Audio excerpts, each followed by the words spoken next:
directors, members of the board. Akuli ekitongole kya Directorate of Industrial Training DIT Dr. Patrick Byakatonda agumiza abasoma by'emikono nga gavumenti bw'erina enteekateeka ebakwasizaako okulaba ng'empapula zaabwe zizitowa okwetoola ensi yonna. Oba wasoma oba tiwasoma naye ng'olina obukugu tugire ekitongole kyaffe ekya Directorate of Industrial Training tukugezese tufune ebikwogerwako nga n'obwogenda ebweru naawe bakakasa oyina obukugu bw'oyina. Dr. Byakatonda era akubiriza abasoma by'emikono okwekkirizamu basobole okuvuganya obulungi mu katale k'emirimu. Ono okwogera bino abadde atikkira abayizi ku ttendekero ly'emikono erya Malayika Vocational and Business Institute e Lugogo. Ye omutandisi w'ettendekero lino Donna Masolo ategeezezza nga bwe waliwo obwetaavu bwa gavumenti okussessira ku baana b'obuwala okuyiga emirimu gy'omutwe basobole okwebeezaawo. Abaana bano tubawadde ekintu eky'omugaso ekigenda okubayimirizaawo. Omwana bw'asoma ekintu eky'emikono abaana abo tebatera kunoonya mirimu okumala obudde buwanvu.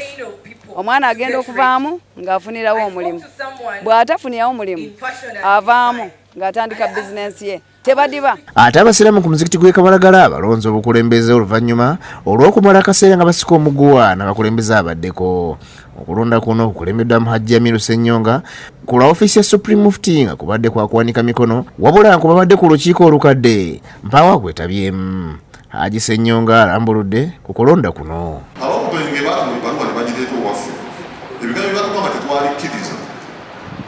Twabala kumusobola okufaanana nga maaso ku maaso nti ye tubayite nti mubayite ntegeereka ne tubayita bano ne batuula wano bano batuula wano abasazi ne tutuluna.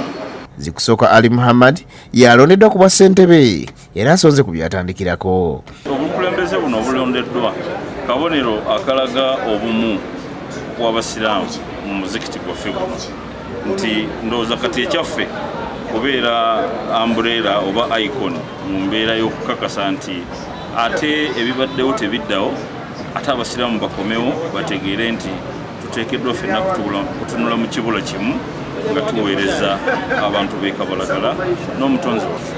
Abasiraamu balaze essanyu oluvannyuma lw'okufuna obukulembeze obujja. Obukulembeze buwangaddeko nnyo. Balina kufuga myaka 3 naye bo babadde mu myaka 13. Ate n'ekyokubiri nga chairman si mutuuze wa ku kitundu kyaffe tamanyi nsonga z'abatuuze baffe ezibaluma.